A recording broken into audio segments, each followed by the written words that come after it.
Hello students, welcome to my channel. आज मैं आप सभी को इस वीडियो में चैप्टर नंबर 4 क्वाड्रेटिक इक्वेशंस का एग्जांपल नंबर 7 करवाने जा रही हूँ। हमें दिया है find the discriminant of the quadratic equation 2x² - 4x + 3 = 0 and hence find the nature of its roots. तो हमें यहाँ पर क्वाड्रेटिक इक्वेशन दी हुई है, इसका हमें डिस्क्रिमिनेंट निकालना है और रूट्स फाइंड आउट करने हैं। ठीक है, तो चलिए स्टार्ट करते हैं सॉल्यूशन में। सबसे पहले आप लिख लीजिए आपको क्या दी हुई है इक्वेशन, वो लिख लीजिए। हमें दी है इक्वेशन 2x² - 4x + 3 = 0। तो सबसे पहले आपने क्या करना है, आपने चेक करना है कि ये जो आपको क्वाड्रेटिक इक्वेशन दी हुई है, क्या ये ax² + bx + c की फॉर्म में दे रखी है। हाँ, ये देखिए आपका x² वाली टर्म है पहले, फिर x वाली टर्म है, फिर आपकी कांस्टेंट टर्म है। ठीक है, इसी फॉर्म में होनी चाहिए। ठीक है, अब आपने क्या करना है, सबसे पहले अब लिख लेना है आपने a क्या होता है आपका x² का कोफिशिएंट। तो x² का कोफिशिएंट क्या है 2। ठीक है, अब नेक्स्ट b लिखना है। b क्या होता है आपका x का कोफिशिएंट। तो x का कोफिशिएंट क्या है -4।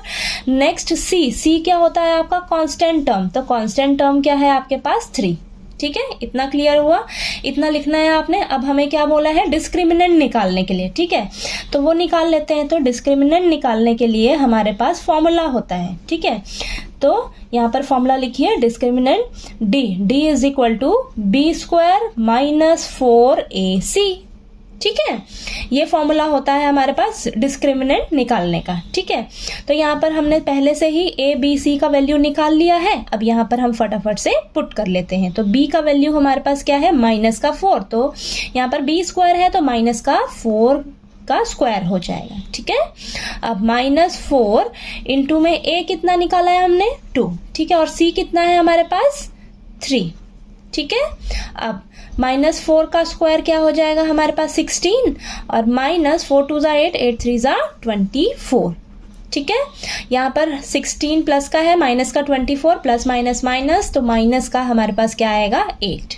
ठीक है, यानी कि d का वैल्यू हमारे पास, डिस्क्रिमिनेंट का वैल्यू कितना आया हमारे पास -8। और ये क्या है आपका लेस देन 0 है, यानी कि आपकी जो d की वैल्यू आ रही है वो 0 से कम आ रही है। अगर 0 से कम वैल्यू होती है तो हमारा जो रूट्स होते हैं, जो हमारे रियल रूट्स होते हैं, वो इस केस में नहीं निकलते हैं। ठीक है, ये मैंने आपको इंट्रोडक्शन वाले पार्ट में बताया हुआ है कि अगर हमारे d का वैल्यू ग्रेटर देन 0 होता है तो उस केस में हमारे नेचर ऑफ रूट्स जो होते हैं वो रियल होते हैं और डिस्टिंक्ट होते हैं। ठीक है, एक दूसरे से डिफरेंट होंगे, उस केस में हमारे पास निकलते हैं। ठीक है, अगर हमारा d का वैल्यू 0 के इक्वल आता है तो हमारे जो रियल रूट्स होंगे वो दोनों एक दूसरे के इक्वल होंगे, यानी कि जो दो रियल रूट्स निकलेंगे वो इक्वल होंगे। ठीक है, अब इस केस में हमारे पास d का वैल्यू क्या आ रहा है, नेगेटिव आ रहा है, यानी कि लेस देन 0 है। तो इस केस में हमारे पास रियल रूट्स नहीं आएंगे। ठीक है, नहीं निकलेंगे रियल रूट्स। तो यहाँ पर हम लिख लेते हैं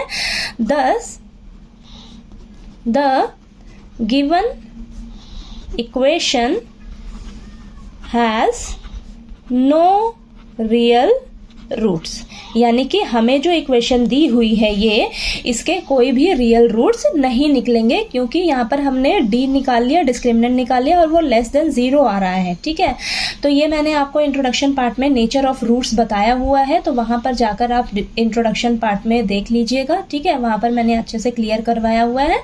ठीक है, तो यहाँ पर आपको एग्जाम्पल नंबर 7 जो है वो अच्छे से क्लियर हो गया होगा। कहीं कोई डाउट आया आपको क्वेश्चन में तो प्लीज़ आप कमेंट करके पूछिएगा, और वीडियो अच्छा लगे तो प्लीज़ लाइक कीजिए, शेयर कीजिए और ज़्यादा से ज़्यादा सब्सक्राइब कीजिएगा मेरे चैनल को। Thank you so much.